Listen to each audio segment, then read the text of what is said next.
Welcome back to TPI Tuesdays at Terra Vita with Tyler. Today's TPI, that's Titleist Performance Institute screen, is going to be the bridge test. Now before we show you the bridge test, we're actually going to show you why the bridge test is so important, because if you can't do it, you're going to have all kinds of swing faults. So the bridge test actually tests the glutes, right? It doesn't just test the glutes though, it tests the entire pelvis stability, it tests the low back stability, and it tests your core stability or your strength. So, Tyler, go ahead and get in a dress. You can face that way, I'll get out of your way. Yep. So if you have very good glutes, if your glutes are adequate enough, and by the way, these are glutes right here. He works them, he does squats, he does deadlifts, he works them a lot. So, if he does have very strong glutes, as he goes back into his backswing, he is going to be able to sufficiently and adequately load this right hip, load into this glute without swaying or sliding, and he's going to really feel a lot more pressure right here in his foot. Why? Because he feels good about the strength of that glute. Then, if he can use it as he goes through his swing, he's going to keep his hips back. Yep. He's going to load. He's going to load, and he's going to be able to post up on this left glute and still have his hips back. So, go ahead and show that to us again, Tyler. I'll stay out of your way. Okay. Yeah. So, if you've ever had an instructor videotape you down the line, which is what we're looking at right now, they'll tend to draw a line. Hold right there. Yep, hold it at the top. Backswing. Oh, backswing, okay. Hold it right there? Okay. They'll tend to draw a line right here. Heck, they might even put you up against a wall of some sort, or even a foam roller I've seen, to see if, as you slowly swing through, go ahead and swing through, can you keep something touching the wall, the foam roller, whatever's back there, and no space right there. Yep. No space is seen. That's one of the #1, it's called an early extension. That's one of the #1 swing faults many of us see. What happens is he comes up out of the swing too fast. Okay? He might feel it in his low back because his glutes are flaccid and not working. He might even feel like his hamstrings are starting to get tight, especially on the back 9. When he goes, I need to kind of stretch my hamstrings. It's because his glutes are not firing and his hamstrings do.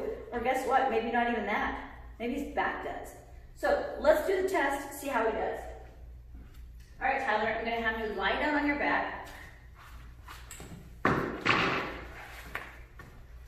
He's going to bend his knees. He's going to keep his feet together.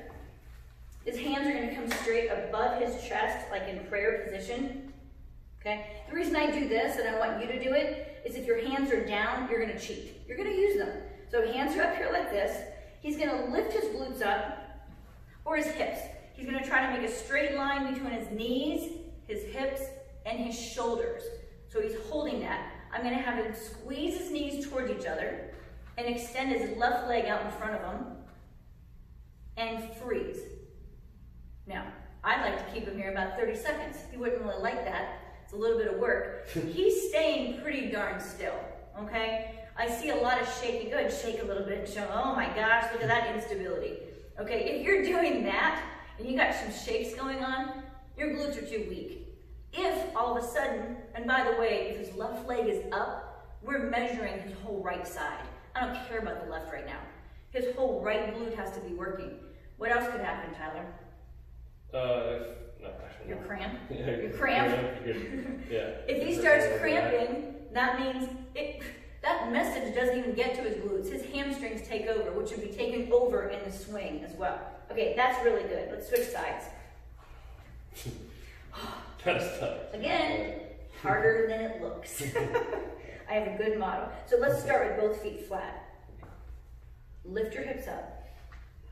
When he's ready and he feels secure, he's going to extend his right leg out in front of him, and he's going to freeze.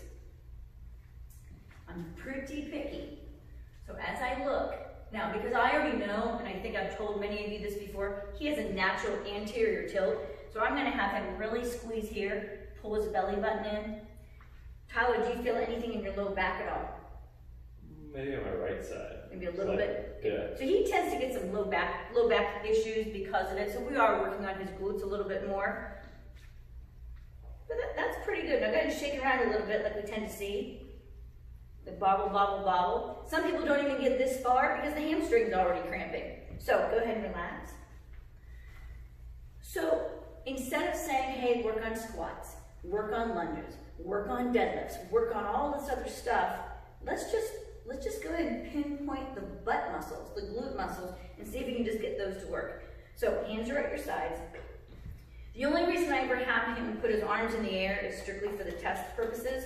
So now from now on, he can use his hands a little bit. Feet are gonna be together, knees together. And all he's gonna do is hip lifts. I just want you to squeeze your butt up and bring it back down. Squeeze it butt up and bring it back down. Now, I like what he's doing because he's rolling through his spine first, just to kind of let you know that he doesn't have to stay in anterior tilt with an arch. But for the move, now I want you to stay straight and just lift up everything as one unit. Squeeze. Squeeze. Now there's no weight but gravity right here, but this can be hard enough. Now, let's say that his quads are sneaky and his quads are like, I'm gonna try to help. I'm gonna have Tyler lift his toes up. Now try it. By flexing his feet just a little bit more, he can now get it into the back of the body. Did you happen to notice anything with that a little bit? Yeah, it took away from the quads for sure. Yeah, quads are sneaky. Many of us are quad dominant, so we do that a lot. This is actually a hip extension, so the quad should not be a part of it. Okay, so that's our first one. Now go ahead and hold it up again. Do little baby pulses, like little baby. Right here? Yeah, just little baby squeezes. All right. I know, it looks kind of weird, but if you're home alone and you're doing it, go ahead and really see if you can squeeze the glutes and feel that. If you feel your low back, your abs aren't tight. If you feel your low back, you're not using your glutes. If you feel your hamstrings, we're not even there yet. Okay, hold it. Lift this leg straight up in the air. And when I say straight, you can bend it. Keep the weight over your hips. Now lift your hips up and down. You can go the whole way down, the whole way back up. So all I did here is not only add gravity, but now I added the fact that he now has to lift the weight of both sides. So he just has, this right leg is really having to work. This is what we're doing as we load into the backswing and then go into your through swing, is you're having to really squeeze and do a hip thrust and extension. So it's a single leg hip lift. I like that his toe is still lifted. It could be down, but I like the fact that it was lifted too. Okay. Very, very nice. Okay, very good. Okay, put the bottoms of your feet together and let your knees go out. Yeah, so this is called butterfly. It actually stretches out his inner thighs. Okay, so now we're going to do the same thing. Instead of just glute though, we're going to work a little bit of glute medius on the side. And now I want him to lift his hips up. Lift, and then back down. Hands to the side? Sure, that's fine. He's going to try not to start with it. Yep, there you go. He's going to try to get his hips up, and then a little bit of his back. So he's never going to arch his back. He has that natural arch. So do I, actually. So we have to really think about doing a slight pelvic tilt first in order to lift up. You feel that in a different area? Mm-hmm. So it's not just the straight glutes. I mean, you've got, by the way, there are approximately 40 different muscles around the hips. Something's bound to be weak out of those 40. So we're just going to try to change positions, that's all. Okay, good job. Now go ahead and put both feet flat. Take them wider than your mat if you can. That might be a little difficult. Bring your knees in. Lift your toes up. Ooh, here's a whole new one. You didn't know about this one. Okay, now lift your hips up and down. It doesn't have to be very high on this one either. Okay.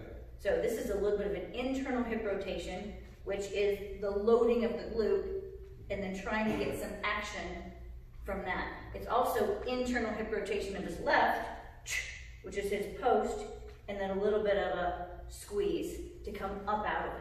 So we're actually putting his legs in the position of the backswing and the follow through, and then initiating and activating the glutes. This is a great thing to do before you go out and play, because you don't only want to just get all loose, you don't want to be a spaghetti noodle out there, you want to activate the muscles and this is a great way to do it.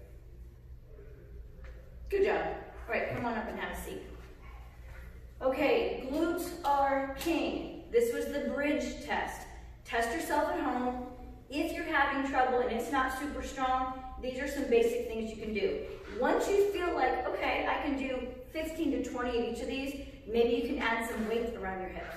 We're going to show you one more. Come on up. We're going to get behind our water bottles. I call this the water bottle touch. Yep. It actually helps with your toe touch too. So we're going to put our right foot about 18 inches, maybe a foot to 18 inches behind. We're going to be real tall. We're going to reach with our opposite hand. Our left hand's going to go down, and we're going to load into that right hip, try to touch our water bottle, and then come back up. You can always bring the other knee up if you want to, get fancy. We're going to reach down. I'm loading into my hip, and then back up. We're not squatting. We are trying to hinge from our hips. We're not bending at our waist either. We're just hinging from the hips. What do you think, Tyler? Do you feel your glute at all? I definitely do. Yeah. Feel it in my foot too. Yeah, me too. Because in your swing, you're standing. You're not lying down on a bridge. So this actually helps you as you're reaching to load into your backswing. Nice. All right, let's do our left, since we're both right-handers. Okay, so our left is going to help us post. We're going to reach with the right hand. We're going to post into our left and work. This is my weaker side. Very focused. Notice how we're keeping our chest up a little bit. We're not trying to round our backs and do a C curve. I like to bring my arm out to the side to kind of help me balance a little bit. Load, and there's my fall. Good job. Okay, TPI test, bridge screen, measuring to see if your glutes are the king or if they're only playing the pawn in your swing. See you next time.